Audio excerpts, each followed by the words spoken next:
Senhor presidente José Sarney, senhores senadores, senhoras senadoras, as palavras são escassas e a retórica insuficiente para expressar a gratidão aos senadores que me confiaram a missão de presidir o Senado Federal e o Congresso Nacional.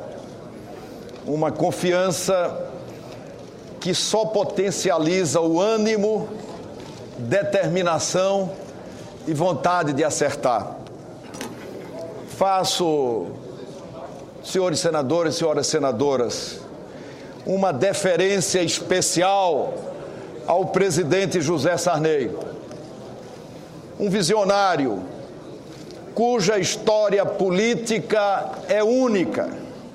Foi ele que nos conduziu da escuridão da ditadura para a luminosidade democrática, legalizando partidos, a liberdade sindical, iniciando programas sociais e também banindo a censura no Brasil. Em mais de 50 anos de vida pública, o presidente José Sarney tinha até, senhores senadores, pretextos para se tornar um conservador, mas não é. Ao contrário, é um intelectual irrequieto, conectado ao seu tempo, inovador. Além de convocar a Constituinte, vem implementando profundas mudanças no rumo da austeridade e da transparência, vereda na qual nos aprofundaremos na presidência do Senado Federal. Na sua gestão, foram mais de 60 medidas nesse sentido. Agradeço também ao PMDB, cuja atuação vem garantindo a estabilidade para promover os avanços socioeconômicos do Brasil. Agradeço a todos, nas pessoas do presidente Waldir Raupp, do vice-presidente da República, Michel Temer, do líder Henrique Eduardo Alves, futuro presidente da Câmara dos Deputados, e do novo líder do PMDB no Senado Federal, senador Eunício Oliveira. Estendo a mesma gratidão aos demais partidos, em nome dos líderes Wellington Dias, José Agripino, Ginhagelo, Álvaro Dias, Francisco Dornelles, Lídice da Mata, Assir Gurgas, Blairo Maggi.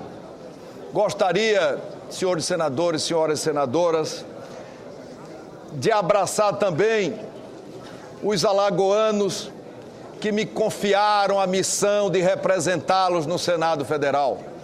Sem eles, não estaria aqui. Senhoras e senhores senadores, o Senado Federal é uma instituição centenária. Imperfeições se acumulam, claro, ao longo dos anos.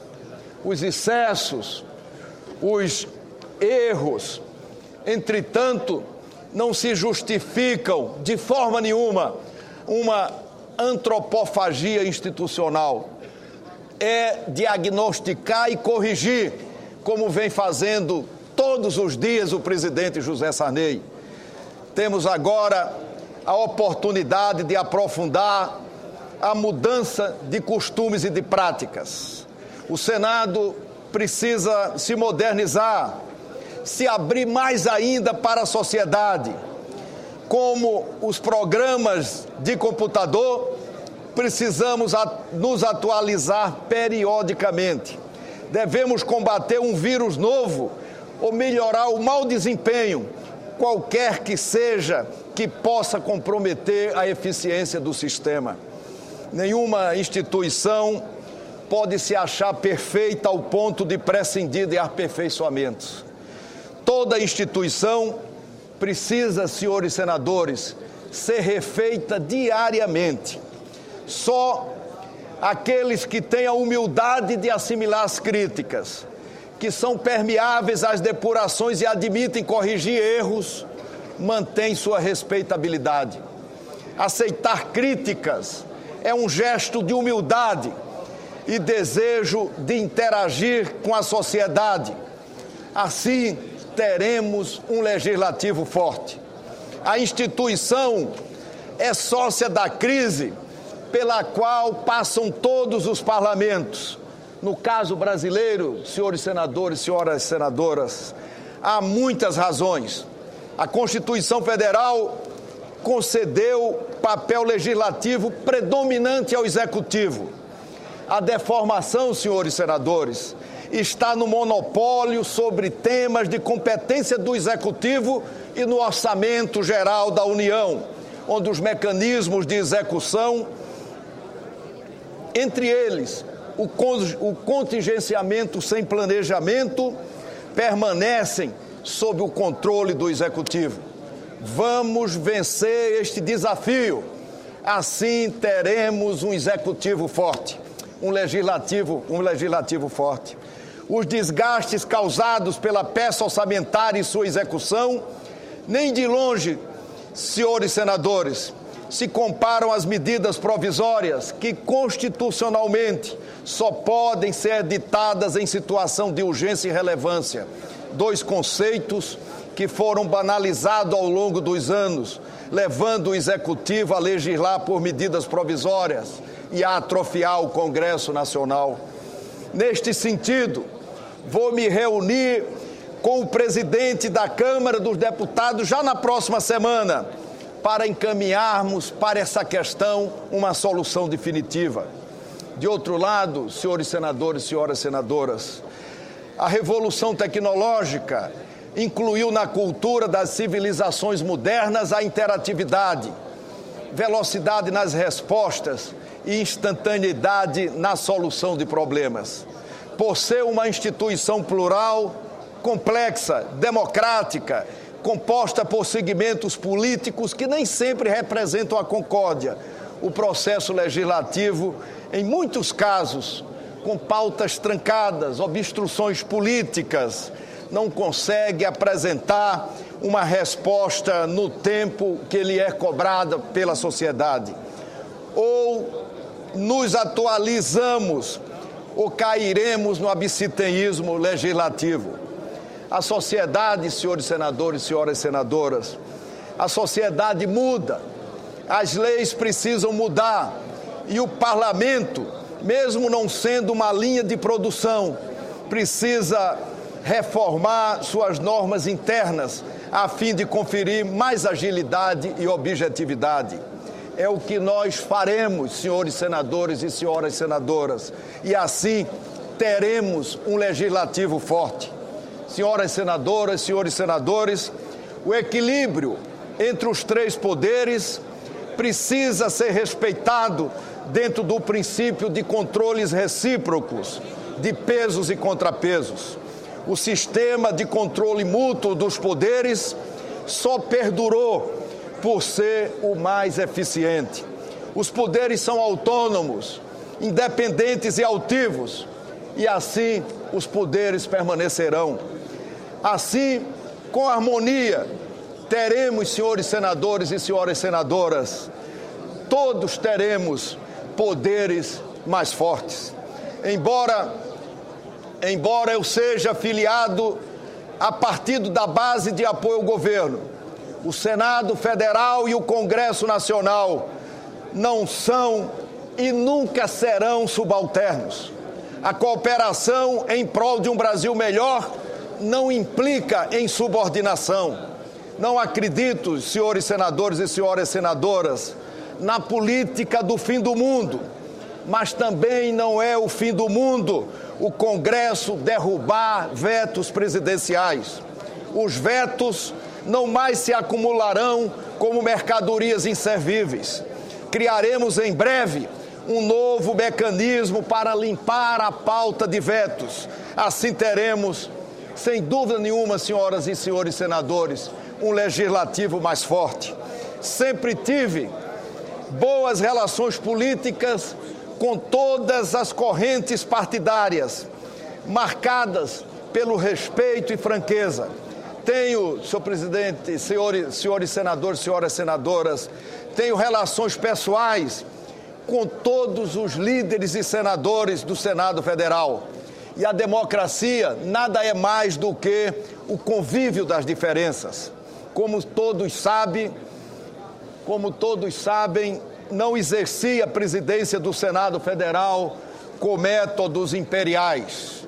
A cultura do interior, os hábitos gregários do nordestino, a passagem pelo movimento estudantil e popular, são escolas que modelam os espíritos conciliadores. Os rumos do Congresso Nacional, as agendas, as prioridades foram diariamente compartilhadas com os líderes, os partidos, a sociedade civil e com os outros poderes, o executivo e o judiciário. Como antes, senhores senadores, senhoras senadoras, agora exercerei a presidência do Senado com isenção, diálogo, equilíbrio, transparência e respeito aos partidos e aos senadores. E assim, sem dúvida nenhuma, teremos um legislativo mais forte. Além das indispensáveis contribuições dos senadores, seguiremos, e eu tive a oportunidade de colocar isso aqui na casa, 4 vetores para aproximar ainda mais o Senado da sociedade. A austeridade interna, através de fusões, incorporações e até extinção de órgãos e funções. A votação em regime especial de projetos que favoreçam o ambiente econômico, social e empresarial. E, como eu disse aqui, o chamado Brasil mais fácil, ou que nome possa ter, o aprofundamento da transparência e uma vacina definitiva contra qualquer tentativa de controle da democracia e da liberdade de expressão. No plano interno, dentro de um planejamento estratégico, vamos racionalizar ainda mais as estruturas administrativas, tornando-as mais ágeis e enxutas, como vinha fazendo o presidente José Sarney. Isso implica em redução de custos e maior eficiência na prestação de serviço, eliminando, senhores senadores e senhoras senadoras, redundâncias, sobreposições, enxugando o número de diretoria. Teremos um Senado calçado na meritocracia, na eficiência, com prazos, metas que poderão ser fiscalizados e controlados pela sociedade brasileira. No que chamei de Brasil mais fácil, pode, repito, o seu outro nome. Nós pretendemos atacar os gargalos. O Congresso Nacional precisa participar com mais frequência da formulação dos programas públicos que hoje não são discutidos suficientemente. Precisamos, nesse sentido, robustecer o papel do Senado. O Brasil é hoje o 4º país do mundo em atração de investimentos. E nós somos, senhores senadores e senhoras senadoras, os agentes facilitadores da atividade produtiva. Para tal, é preciso dar segurança ao investidor, previsibilidade, normas perenes e eliminar gargalos e burocracia desnecessários. Não há, no cenário mundial, dúvidas quanto à potencialidade do Brasil. O Congresso tem todas as condições de ajudar o país a ser mais seguro, mais amigável, mais atrativo e, portanto, mais fácil para o investimento internacional. Apesar dos avanços, a colocação brasileira no ranking não é alentadora. Entre as 183 nações, ocupamos a posição de número 120 para abrir um empreendimento. No quesito crédito, somos o 98º na facilidade de pagamento de tributos. A posição do Brasil é de número 150. Precisamos reagir e avançar nas reformas microeconômicas e muitas delas já foram aprovadas pelo Parlamento. Nossas deliberações não têm repercussão interna. Temos um novo papel em um país que assumiu o protagonismo internacional. Temos, portanto, que incorporar a visão global do nosso processo legislativo. O Brasil mais ágil, mais eficiente, o Brasil mais fácil, partirá de projetos já existentes. Outras propostas, senhores senadores, senhoras senadoras, nós vamos buscar na sociedade, através de agendas que manteremos com entidades empresariais e trabalhistas pelo Brasil afora. Esse é o meu compromisso, um peregrino na construção dessa agenda para o Brasil. A ideia central, senhores senadores, é a superação de gargalos na produção, a regulação de vários setores, a regulamentação de dispositivos constitucionais, a desburocratização e a eliminação de leis caducas. Desta forma, possibilitaremos a geração de mais emprego e de mais renda. Será criada, já tive a oportunidade de dizer aqui, a Secretaria de Transparência, sem custos, já que sua estrutura será formatada a partir de remanejamento da estrutura existente na casa. Sua missão será de coordenar as demandas sociais acerca da Lei de Acesso à Informação. Ela terá como atividades principais a disponibilização das informações sobre a aplicação dos recursos públicos do Senado da forma mais ampla e detalhada possível. Deste modo, a sociedade brasileira terá absoluto controle dos atos e gastos praticados pelo Senado Federal. Garantir o controle social é tornar, senhoras senadoras e senhores senadores, o legislativo mais forte. Esta é uma necessidade já posta há muito tempo pelo meu conterrâneo Graciliano Ramos, quando foi prefeito de Palmeira dos Índios, na prestação de contas ao então governador do estado. Dizia ele: o balanço que remeto a Vossa Excelência mostra muito bem de que modo foi gasto em 1929 o dinheiro da Prefeitura Municipal de Palmeira dos Índios. E nas contas regularmente publicadas, há pormenores e minudências abundantes que excitaram o espanto benévolo da imprensa. Senhor presidente e senhores senadores, nas minúcias que vamos chegar, se o ovo da serpente é o sigiloso, então vamos aplicar uma overdose de transparência e de controle social. Assim como fizemos na acessibilidade, que adaptou os espaços do Senado Federal para as pessoas com deficiência, tornaremos a instituição numa referência neste campo. Nossa ambição, senhores senadores e senhoras senadoras, nossa ambição não é modesta. Temos de ser o número 1 entre todos os entes da administração pública do Brasil. Por fim, quero conclamar o Congresso a encampar a defesa do nosso modelo democrático. Por fim, senhores senadores, senhoras senadoras, por fim, senhores senadores e senhoras senadoras, eu quero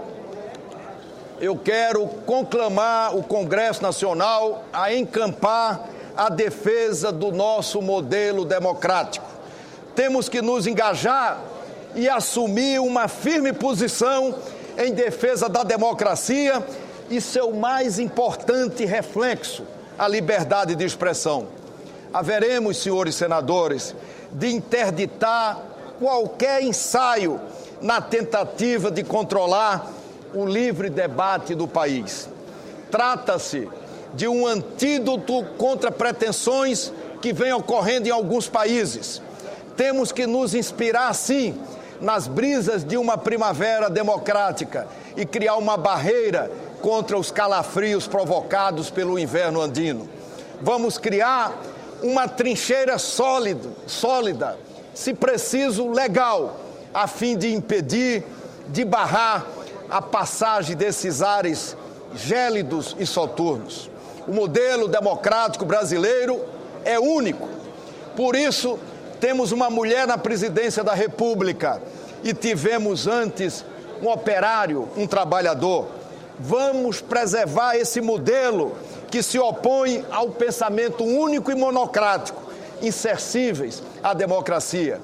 Vamos respeitar e divergir, conviver como fizemos hoje aqui, com o contraditório e até com os excessos. Isso, senhores senadores e senhoras senadoras, é democracia.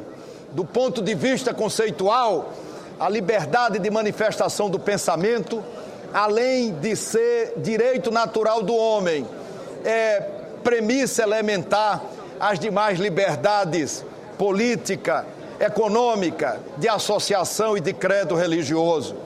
Não por outra razão, as nações livres não mexem nesse alicerce, mestre de todas as liberdades. É preciso, senhores senadores e senhoras senadoras, preciso frisar ainda que a imprensa precisa ser independente.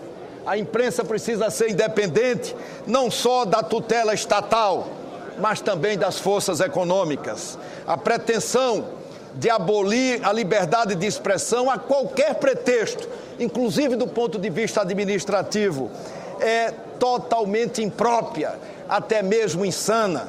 Não pode e não deve haver. Quem regula, gosta, rejeita ou critica é o consumidor da informação. Ele é quem faz isso e somente ele. Como já foi dito, o único controle tolerável é o controle remoto. E o controle remoto, senhores senadores e senhoras senadoras, não deve ficar na mão do Estado, mas nas mãos dos cidadãos. A liberdade de expressão revela o grau de civilidade e amadurecimento da coletividade. Tão importante quanto a liberdade de imprensa é a responsabilidade no manuseio da informação que será consumida e reproduzida por milhões de pessoas na presunção da verdade. A imprensa é insubstituível e tem papel inquestionável nas democracias modernas, especialmente nas mais jovens como a nossa.